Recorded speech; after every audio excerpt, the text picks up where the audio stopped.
अजीज दोस्तों नमस्कार। अजीज दोस्तों, अल जजीरा कतर बेस्ड एक न्यूज़ चैनल है।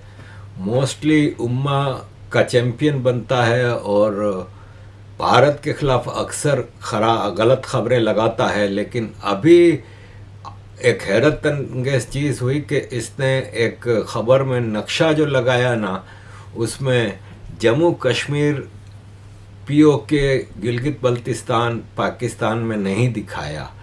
ये एक बहुत ही इम्पोर्टेंट टर्नओवर है कि पाकिस्तान उम्मा का जो प्यार है, उम्मा का जो भरोसा है, वो हारता जा रहा है। इसलिए कि पाकिस्तान के हाथों उम्मा का जो हशर हुआ है, और ख़ास तौर पे अमेरिका की जो इतनी बढ़ चढ़ के चमचागिरी कर रहा है, इज़राइल के साथ पेंगें बढ़ा रहा है। आप देखें, सऊदी अरब के क्राउन प्रिंस मोहम्मद बिन सलमान गए अमेरिका। वहाँ पे उन्होंने $1 ट्रिलियन की इन्वेस्टमेंट की बात की, F-40 F-35 खरीदने की बात की और कई चीज़ें की। लेकिन जब उनसे कहा गया कि आप अब्राहम अकॉर्ड ज्वाइन कर रहे हैं, तो उन्होंने कहा कि सवाल ही नहीं पैदा होता उस वक्त तक जब तक 2 स्टेट सॉल्यूशन नहीं अपनाया जाता, यानी पैलेस्टीनियन स्टेट और इजरायली स्टेट। एक क्लियर दो टोक बात की। हालांकि सऊदी अरब भी बेशक पैसे वाला है लेकिन अमेरिका का मोहताज है, लेकिन पाकिस्तान तो अपनी फ़ौज भेजने को तैयार है, गज़ा में हमास से लड़ने को तैयार है, हमास को ख़त्म करने के लिए तैयार है। तो काफ़ी चीज़ें हैं। इसके अलावा अफ़गानिस्तान के हवाले से पाकिस्तान जो बदमाशी कर रहा है, उससे पाकिस्तान का सबसे स्ट्रॉन्ग अलाय तुर्की भी उससे नाराज़ होता जा रहा है। तो उम्मा पाकिस्तान को अब उसके रास्ते पे धकेलना चाह रही है। मैं समझता हूँ पाकिस्तान की स्टोरी अब ख़ात्मे के करीब है। इमरान खान के हवाले से जो खबरें चल रही थीं कि इसको जेल में मार दिया, ये वो, उसने भी काफ़ी दुनिया को परेशान किया। ख़ास तौर पे उम्मा से हट के जो दुनिया है वो इमरान खान के हवाले से ऐसी किसी चीज़ के लिए तैयार नहीं है। नॉर्मली ये है कि पाकिस्तान ने इमरान खान के जो रिश्तेदार हैं, देखें जेल में जो होता है ना, उसके रिश्तेदारों को मिलने से कोई मना नहीं कर सकता।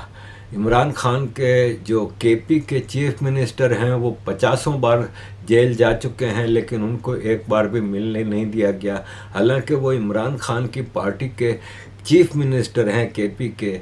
और नवाज शरीफ जब जेल में थे तो उनके जो रिश्तेदार थे उसके अलावा जैसे ख्वाजा आसिफ वगैरह मिलने जाते थे और कोई नहीं रोकता था। हालांकि वो इमरान खान उस वक्त प्राइम मिनिस्टर थे, लेकिन अभी इमरान खान के रिश्तेदारों को भी नहीं मिलने दिया जा रहा था। और बिल्कुल जब उन्होंने डेरा डाल दिया और दिन रात वहाँ पे इमरान खान की बहनें और कारकुन डेरा डाल के बैठ गए, तो उनको बाकायदा फोर्स के ज़रिए उठाने की कोशिश की जा रही है। पार्लियामेंट का इमरजेंसी सेशन लाया जा रहा है। काफ़ी मसलों में आसिम मुनीर की सरकार फंसी हुई है। आज़िज़ दोस्तों, ये लेटेस्ट रिपोर्ट है इस वक्त की, रात के मतलब सुबह होने वाली है पाकिस्तान में।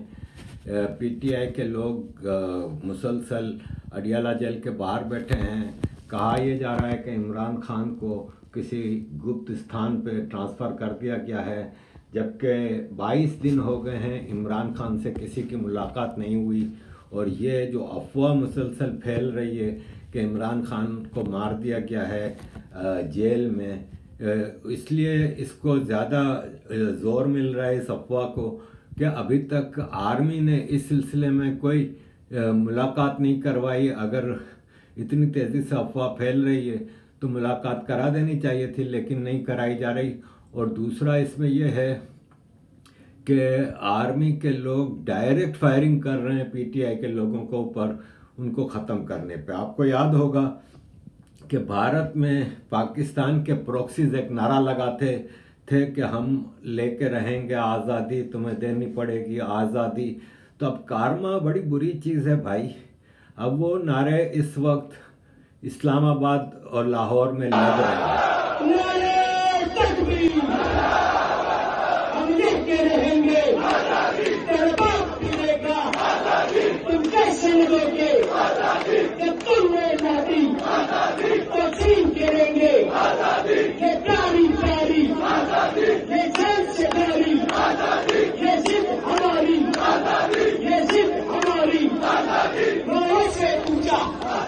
तो मक्का बोली, बहनों से पूछा तो अजमत बोली, भाइयों से पूछा। तो यह है कि पाकिस्तान इस वक्त बहुत ही टफ सिचुएशन में आ गया है। इमरान खान के हवाले से आई थिंक कि चीज़ें बहुत ख़तरनाक हद तक चली जाएंगी। ऐसे में प्राइम मिनिस्टर, जो टूरिस्ट प्राइम मिनिस्टर है, वो सैर सपाटे के लिए बहरीन चला गया है। पाकिस्तान की आर्मी में जो अभी लेटेस्ट अमेंडमेंट आई थी कॉन्स्टिट्यूशन के हिसाब से, इस हिसाब से 27 नवंबर को नोटिफिकेशन चाहिए कि आसिम मुनीर डिफेंस चीफ होगा और साहिर शमसाद रिटायर हो चुका है जॉइंट चीफ ऑफ स्टाफ से। तो इसका मतलब इस वक्त एक बड़ा, अभी तक नोटिफिकेशन आया नहीं, प्राइम मिनिस्टर बैठा है बहरीन में। चीज़ें बड़ी अफवाह का मामला बड़ा गर्म चल रहा है। जैसे ये जो साहब हैं, ये आर्मी का लांस नायक था आसिफ जट, पंजाबी। उसने आर्मी छोड़ के बगावत का ऐलान किया, बाकायदा वीडियोस बनाता रहा कि मुरीद के में जो टीएलपी के वर्कर्स के ऊपर फायरिंग करके 1000 के करीब लोग मार दिए थे और उनकी लाशों को बड़े बड़े खड्डे खोद के उसमें दफना दिया था। उसमें पाकिस्तान आर्मी और पंजाब पुलिस शामिल है। और यह है कि उसने बाकायदा वीडियोस बना के रिलीज़ की।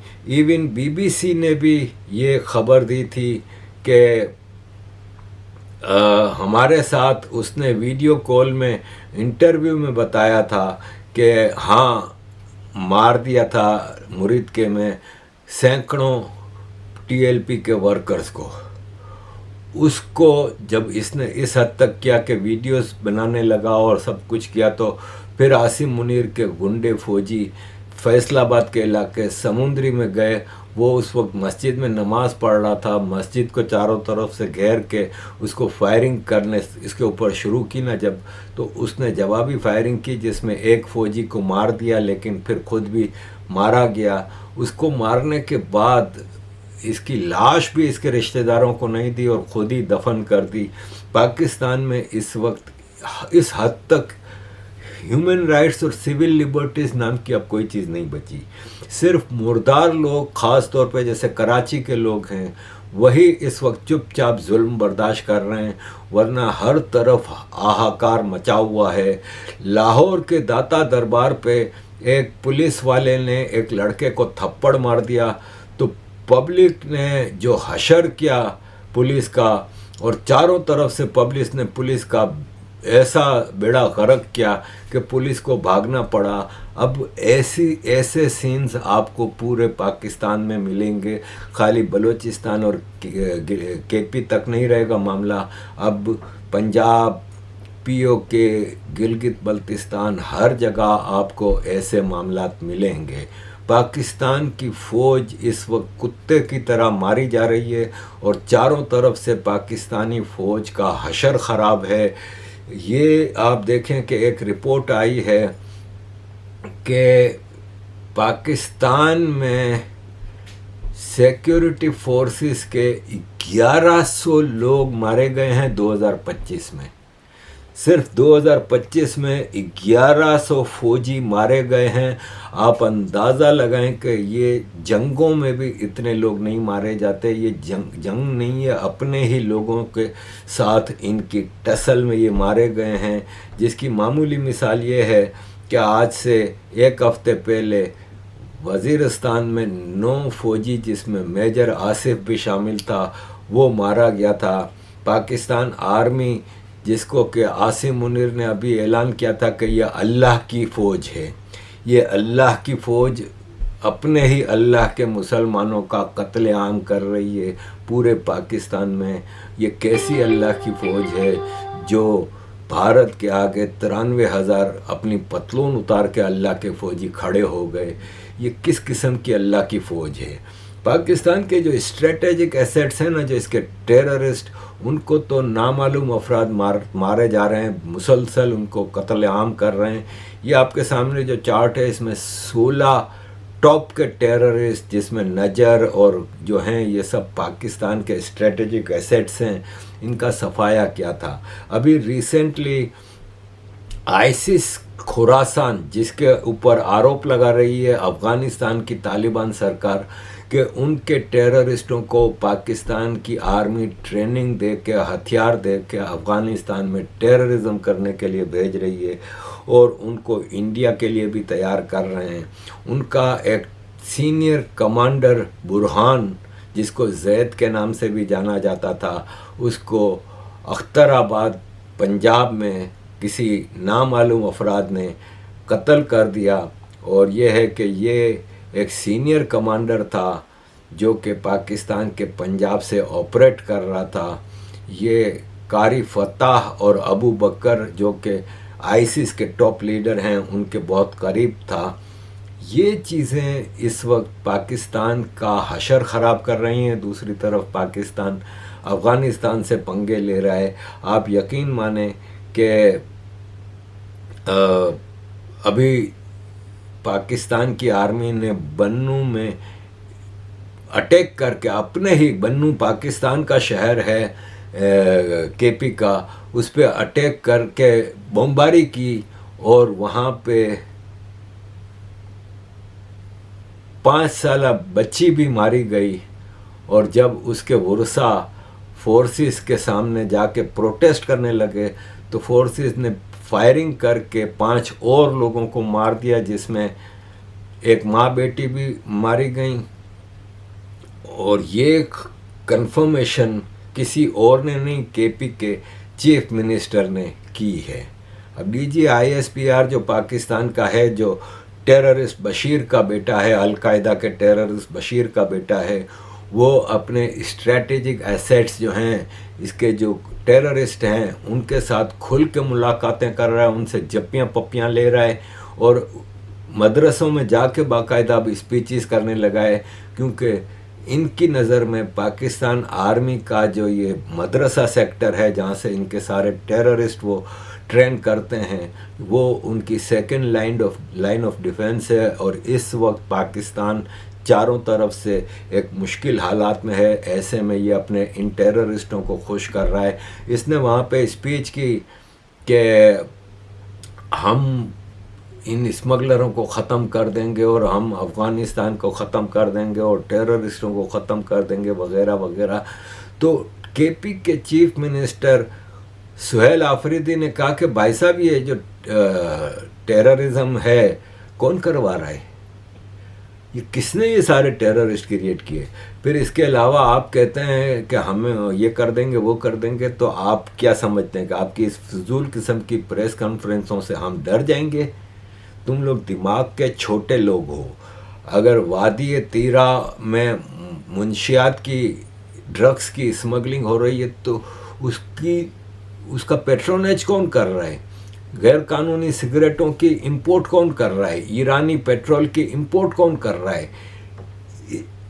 आर्म्स स्मगलिंग की इंपोर्ट कौन कर रहा है? ये और बात है कि जाहिर है Suhail Afridi after all Pakistan army की इस कंट्री में केपी का चीफ मिनिस्टर है, तो आर्मी के फौजियों की जो नमाज जनाजा हुई तो उसमें इसको शरीक होना पड़ा कोर कमांडर के साथ। लेकिन कोर कमांडर इसको पसंद तो करते नहीं हैं। अब ये सिचुएशन है अजीज़ दोस्तों कि पाकिस्तान की आर्मी के रावलपिंडी में फ्रंटियर कोर का जो ऑफिस है, हेड ऑफिस, उस पे एक सुसाइड बॉम्बिंग होता है। बाकायदा वीडियोस में मौजूद है कि एक आदमी शॉल ओढ़ के जाता है और अपने आप को अंदर घुस भी जाता है और अपने आप को बम से उड़ा देता है। जब आपको पता है कि इतनी ज़्यादा आपके सिचुएशन ख़राब है, सॉरी ये रावलपिंडी में नहीं, पेशावर कैंट में, अब आप बताएं पेशावर कैंट यानी कंटोनमेंट में एक आदमी शाल ओढ़ के शलवार कुर्ते में घुस जाता है, इसको कोई रोकता भी नहीं गेट पे, और अंदर जाके ये अपने आप को उड़ा देता है। तो दाल में काला नहीं है, पूरी दाल काली है। क्यों? कि हमें नज़र आ रहा है कि आप खुद ऐसे काम करवा रहे हैं। ये चीज़ें जब होती हैं ना, तो फिर डाउट नहीं रहता, यकीन हो जाता है कि ये सारे कांड में पाकिस्तान आर्मी मुलविस है। आप मुझे ये बताएं कि इतनी सख्त बॉर्डर बंद की हुई है कि एक बिजनेस का ट्रक नहीं जा सक रहा उधर, ऐसे में स्मगलिंगें भी हो रही हैं और बकौल इनके टेररिस्ट भी आ रहे हैं। मतलब कहाँ पेशावर और कहाँ बॉर्डर ड्यूरेन लाइन, वहाँ से चल के जहाँ पे हर 25 किलोमीटर पे आपके पास एक पुलिस चेक पोस्ट है जहाँ पे सिविलियंस को, औरतों को, बच्चों को आप तंग कर रहे हैं, उनकी तलाशियाँ ले रहे हैं, वहाँ से ये कैसे अंदर आ जाते हैं, ये सोचने की बात है कि नहीं है। फिर पेशावर में फिर हमला होता है और विद इन मिनट्स आप ऐलान कर देते हैं कि हमला करने वाला अफगानी था। तो ये कैसे आपको पता चला, क्या वही नाजिल हुई, आपको ये पता चला कि ये अफ़गानी हैं, फिर इसके बाद आप जवाब में हम अफ़गानिस्तान पे हमला करते हैं। अफ़गानिस्तान में खोस्त और 3 जगहों पे आप हमला करते हैं, बमबारी करते हैं, क्योंकि आपको पता है कि अफ़गानिस्तान के पास कोई एयर डिफेंस सिस्टम या इतना कुछ वो है नहीं, तो आप बदमाशी से जा रहे हैं, हमला कर रहे हैं। और किस पे हमला कर रहे हैं? सिविलियंस पे। औरतें और बच्चे मारे जाते हैं। और इस बार इन्होंने जो हमला किया ना पक्तिका, खोस्त और कुन्नड़ प्रोविंस में, उसमें दर्जनों सिविलियंस मारे गए हैं, बच्चे और औरतें मारी गई हैं। और पाकिस्तान आर्मी उसको अपनी बहादुरी बता रही है कि पाकिस्तान आर्मी कहती है कि हमने इसका बदला लिया। वो और बातें को ऑफिशियली कह रहे हैं, हमने हमला ही नहीं किया। तो हमला किसने किया? फिर अफ़गानिस्तान के अंदर खोस्त, पक्तिका, कुन्नड़ 3 शहरों पे जो हमला हुआ है वो ईरान ने किया, ताजिकिस्तान ने किया, कि उज़्बेकिस्तान ने किया, किसने किया?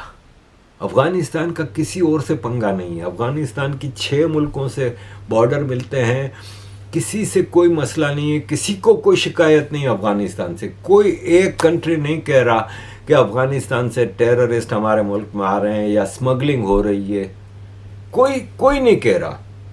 लेकिन पाकिस्तान का बॉर्डर अफ़गानिस्तान से मिलता है, वहाँ से स्मगलिंगें भी हो रही हैं, टेररिज्म भी हो रही है। ईरान से बॉर्डर मिलता है, वहाँ से स्मगलिंग हो रही है, सब कुछ गलत काम हो रहे हैं। इंडिया से बॉर्डर मिलता है, इंडिया के अंदर टेररिस्ट आपके मज़े से जा रहे हैं, धमाके कर रहे हैं, सब कुछ कर रहे हैं। चाइना के साथ बॉर्डर लगाया हुआ है आपने ज़बरदस्ती का, वहाँ से टोटल स्मगलिंग हो रही है, सब कुछ गलत काम हो रहे हैं। यानी आपके जितने बॉर्डरिंग कंट्रीज़ हैं उससे आपको मसला है, लेकिन अफ़गानिस्तान के साथ जो बॉर्डरिंग कंट्रीज़ हैं, ईरान को भी अफ़गानिस्तान से कोई शिकायत नहीं। हालांकि ईरान में एक एक्सट्रीमिस्ट शिया गवर्नमेंट है, अफ़गानिस्तान में एक एक्सट्रीमिस्ट सुन्नी देवबंदी गवर्नमेंट है। पंगा तो उधर होना चाहिए, पाकिस्तान से उनको मसला नहीं होना चाहिए। तो यहाँ पे आपकी गलत पॉलिसीज़ हैं जिसकी वजह से ये सारा कुछ हो रहा है, और इसका खमियाजा पाकिस्तान को ज़बरदस्त तरीके से भुगतना पड़ेगा। एक और ख़बर जो आई है वो लेटेस्ट ये है कि अफ़गानिस्तान ने हमला कर दिया है और खैबर इलाके में, खैबर पख्तूनख्वा प्रोविंस के खैबर इलाके में कुछ ड्रोन आए और उन्होंने आईसिस खुरासान, दाइश खुरासान के अड्डों पे हमला किया है, जो कि पाकिस्तान बिल्कुल एक्सपेक्ट नहीं कर रहा था। पाकिस्तान ने अपने इंडिया के हवाले से जो टेररिस्ट हैं उन लोगों को बोल दिया था कि फ़ौरन तुम लोग अंडरग्राउंड हो जाओ, क्योंकि इंडिया किसी वक्त भी स्ट्राइक कर सकता है। लेकिन ये तसव्वुर नहीं कर सकते थे कि अफ़गान ड्रोन आके इनके दाइश खुरासान वाले एसेट्स के ऊपर हमला करेंगे। और देख लें पाकिस्तान का एयर डिफेंस का क्या हाल है कि अफ़गानिस्तान के ड्रोन आके स्ट्राइक करके चले गए वापस, और ये मुंह देखते रहे, क्योंकि आफ्टर ऑल पॉलिटिक्स में मसरूफ है। क्योंकि पाकिस्तान अब जैसे ये DGISPR है, जो टेररिस्ट का बच्चा DGISPR जनरल शरीफ, ये कह रहा है कि हम रियासत हैं, यानी स्टेट हैं, और रियासत के तौर पे हम रद्द अमल देते हैं। यानी मतलब ये हुआ कि हम स्टेट हैं और स्टेट के तौर पे हम रिएक्शन देते हैं। अब इस कुत्ते के बच्चे को कोई ये बताए कि तुम स्टेट नहीं हो। शहबाज शरीफ ये बात कहे ना एज ए प्राइम मिनिस्टर, तो मानी जा सकती है कि वो हेड ऑफ गवर्नमेंट है। तुम DGISPR एक आर्मी के स्पोक्स पर्सन हो, और आर्मी मिनिस्ट्री ऑफ डिफेंस के अंडर में आने वाले कई डिपार्टमेंट्स में से एक डिपार्टमेंट है। मिनिस्ट्री ऑफ डिफेंस के अंडर में कई डिपार्टमेंट आते हैं जिसमें से तुम एक हो, फिर एयरफोर्स है, एयरपोर्ट्स हैं, नेवी है, और फिर मिनिस्ट्री ऑफ डिफेंस के ऊपर प्राइम मिनिस्टर है। तो तुम स्टेट कैसे हो गए, और तुम कौन होते हो रिएक्शन देने वाले? तुम एक सैलरीड आदमी हो, बदकिस्मती से तुम अरबों रुपया कमाते हो और तुम स्टेट के ठेकेदार बने हुए हो। अफगानिस्तान की सरकार ने जब इन पे हमला हुआ पाकिस्तान एयरफोर्स द्वारा, उन्होंने जवाब में ये कहा कि हम मुनासिब वक्त पे जवाब देंगे इसका, और पाकिस्तान भूले नहीं कि अफगानिस्तान में जिन जिन लोगों ने हमला किया उनको वापस भागना पड़ा, छोड़ के जाना पड़ा, और वो अफगानिस्तान का 1 इंच भी कब्ज़ा नहीं कर सके। पाकिस्तान आर्मी की ललचाई हुई कुत्ता जैसे ज़बान लटका के हड्डी को देख के ललचाता है, ऐसे पाकिस्तान वाखान कॉरिडोर के लिए ललचा रहा है, लेकिन अफ़गानिस्तान, भारत इसके लिए बिल्कुल तैयार बैठे हैं, और अफ़गानिस्तान इसको, पाकिस्तान को इसका भरपूर जवाब देगा। अजीज़ दोस्तों, पाकिस्तान जो ख़तरनाक खेल खेल रहा है उसमें अफ़गानिस्तान फ्रीडम फ्रंट है ना, जिसका चीफ जनरल यासीन ज़िया है, वो पाकिस्तान आर्मी के कांटेक्ट में है। इसके अलावा अफ़गानिस्तान का ये जो लीडर है ताजिकिस्तानी ओरिजिन का, ये भी मुसलसल अहमद मसूद, जो कि अहमद शाह मसूद का बेटा है, ये भी मुसलसल कांटेक्ट में है पाकिस्तान से। देखें, मैं ये मानता हूँ कि तालिबान की सरकार को ज़बरदस्ती वापस सरकार दी गई और पाकिस्तान आर्मी की कोशिशों से दी गई, और जो एक इलेक्टेड लीगल गवर्नमेंट थी अशरफ गनी की, वो ख़त्म की गई। वो मैं मानता हूँ सब चीज़ें। इन लोगों को आज ये तालिबान के ख़िलाफ़ रेजिस्टेंस कर रहे थे, वो भी मैं लेजिटिमेट मानता हूँ, लेकिन आप पाकिस्तान से मदद ले रहे हैं। आप इस वक्त पाकिस्तान की आर्मी का बदबूदार एजेंडा पूरा कर रहे हैं। कम से कम जो तालिबान ने आज इतने झटकों के बाद सीखा है कि ये पंजाबी फ़ौज किसी की नहीं है, ये कुत्ते के बच्चे हरामी साले, ये सिर्फ अपने मफाद के लिए आगे बढ़ रहे हैं, तो कम से कम इन लोगों को उससे सबक तो सीखना चाहिए। लेकिन ये भाई साहब आज वापस वही बोली बोल रहे हैं जो पंजाबी आर्मी बोल रही है। तो आपस की लड़ाई में आप इस वक्त पंजाबी आर्मी का हथियार बन रहे हैं, जिसका नुकसान अफ़गानिस्तान को होगा। आप में टप्पड़ है तो आप जाके तालिबान से लड़ के हासिल कर लो, लेकिन आप तो इस वक्त 5 स्टार लाइफें गुजार रहे हो। वो हामिद करज़ाई हो, अब्दुल्ला हो, अशरफ गनी हो, ये अहमद मसूद हो, इन लोगों का लाइफ स्टाइल देख लें आप, और तालिबान का लाइफ स्टाइल देख लें आप। तो ये फ़र्क है। आप कभी भी तालिबान से नहीं जीत सकते। इनको बनाने वाले पंजाबी आर्मी वाले साले वो नहीं जीत पा रहे, तो आप कौन हो? तो ये है कि मामला बहुत ख़राब हैं और आगे सिचुएशन बेहतर होती नज़र नहीं आ रही। अजीज़ दोस्तों, thank you very much for all your support. Kindly keep supporting.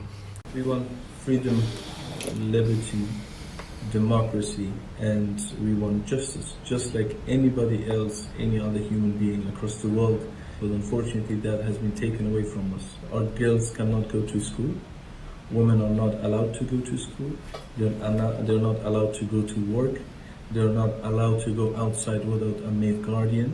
The men, most of them are being recruited because of the poor situation of Afghanistan economic-wise, and the terrorist groups, and they are being sent to terrorist camps. We hear about engaging with the Taliban here, this and that. That is not the people of Afghanistan want. The people of Afghanistan wants the international community to help them to once again be able to decide for their own future.